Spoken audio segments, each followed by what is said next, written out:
Hi guys, good morning. So today, aalis naman po tayo ulit. Pupunta tayo ng UST Hospital para gawin yung mga lab request na binigay po sa akin during our Zoom meeting ng mga doctors ko. So kailangan namin napipiyok-piyok pa ako. So, kailangan namin guys na ma-produce yung mga lab test na yon at makuha yung result bago mag-December 6 para mabigyan kami or makapagsimula na kaming manghingi ng clearance para sa admission ko for surgery. So, yun na nga guys, napagdesisyon na ng mga doctors ko na kinailangan ko nang mag-undergo ng operation dahil nga dun sa thickening of the wall ng rectal area ko. So, worried kasi sila sa situation o sa kalagayan ng aking pong rectal. Kaya, sabi nila kailangan na nilang i-proceed yung operation and stop muna yung aking pong chemotherapy. Supposed to be 5th cycle infusion chemotherapy ko ng December 6. Pero hindi na muna yun matutuloy dahil nga magpe-prepare na ako para sa aking surgery. So yung thickening ng wall ng aking pong rectal area, kailangan na po siyang matingnan talaga para hindi na rin po siya lumala pa since okay na naman po yung aking pong colon and liver. So natunaw na po yung mga ulani na unang na nakita doon at yung bukol. So ang ganda na ng progress ng aking pong pagpapagamot.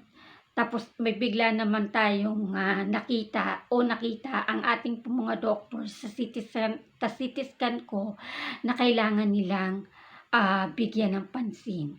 Kaya nag-decide po sila na maoperahan na ako para matanggal na kung ano man yung nandun sa aking pong rectal area. So, syempre sila po ang nakakaalam ng higit kung ano po yung makakabuti po para sa akin.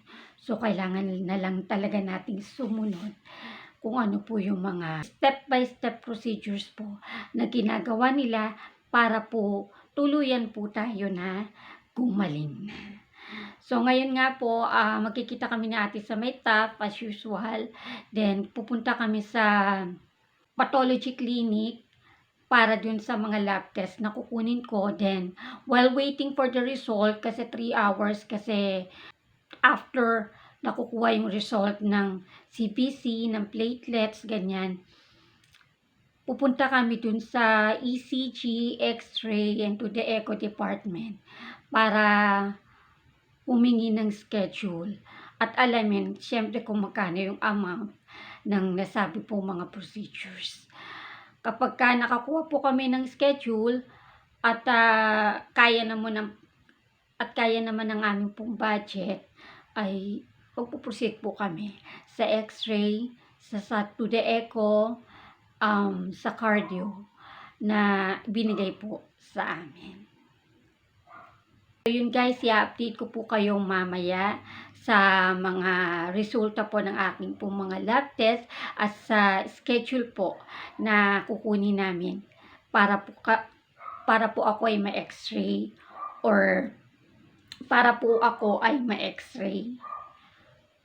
At yung schedule po natin para sa x-ray, to the echo, ECG, etc. etc. Ayan. So guys, pray for me na maging maayos at maganda yung resulta ng lahat ng aking pong lab and mga procedures na gagawin para po mabigyan tayo ng clearance for admission at tayo po ay maoperahan na. Dahil kapag mayroon pong problema doon, hindi po tayo magpo-proceed sa operation. Kasi kailangan po nila na i-kondisyon ang aking katawan, ihanda ang aking sistema sa operation dahil hindi naman po ito biro. So, kailangan nilang bumase sa mga resulta ng mga test na kukunin ko kung kaya ng katawan kong mag-undergo ng operation. So, as always guys, pray for me na makayanan ko lahat, na maging maayos ang resulta ng aking po mga lab test and mga procedures na gagawin ko po mamaya at sa mga susunod na araw para po tayo ay maoperahan na at masalubong natin ang bagong taon na meron tayong malakas na pangangatawan na at pumalik na tayo unti-unti sa normal. Ayan, di man po kaaya-aya na ako po ay nasa ospital during this Christmas season, pero wala naman po tayong magagawa. Pero sabi po ng mga doctors ko, hindi naman po ako aabot doon ng Pasko. So, hinahabol po nila yung schedule ng second week of December para at least po ay hindi naman po kami pare-parehas mag-spend ng Christmas sa hospital at makapagpahinga kami pare-parehas at ma-spend ang spirit of Christmas kasama ang aming pong pamilya. So, pray for me guys na maging maayos po lahat.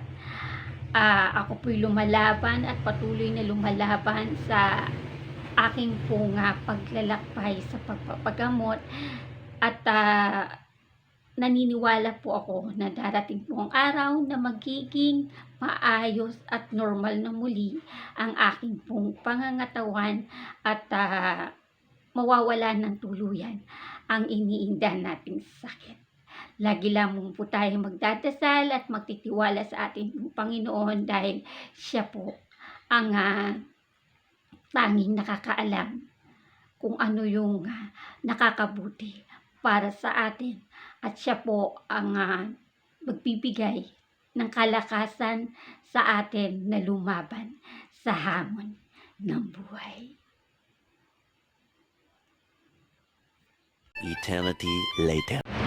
Dito na ako guys sa TAF. So, naghiwalay na kami ng anak ko. Kasabay ko yung panganay ko na umalis kasi papasok po siya sa school. So, nandito ko sa labas ng Adamson University.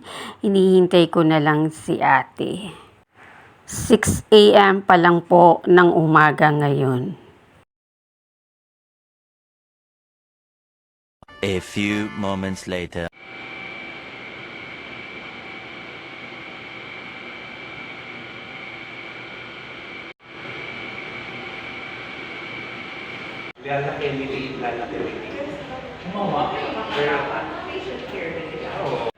Dito kami ngayon sa X-ray department para magpa-schedule po ng aking pong X-ray.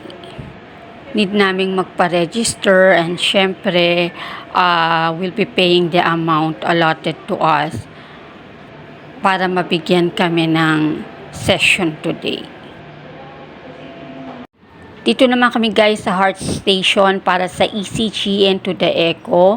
Need naming magpa-register, magbayad, and mag-wait para po sa schedule na ibibigay sa amin. Nandito naman kami ngayon sa clinical pathology para naman mag-take ng aking pong CBC test. So, inuna na namin dun sa x-ray, sa ECG, and to the echo.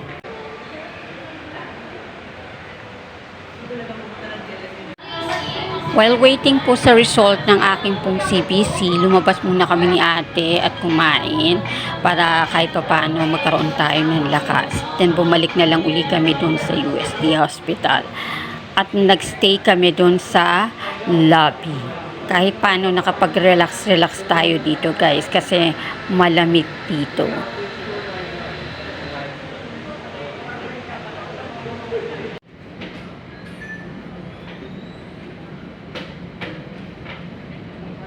Minutes later.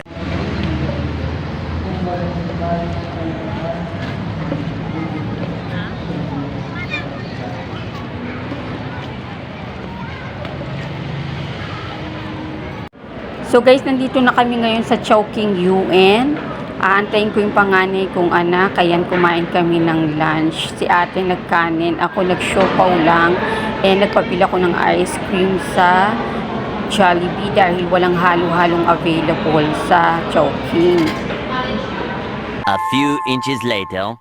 Since nasa labas na rin naman kami ng panganay ko, dumaan muna kami dito sa Robinson Supermarket at nag-grocery dahil wala na rin kami stock sa bahay. Sayang din naman yung aming labas guys, kaya inamantala na rin namin.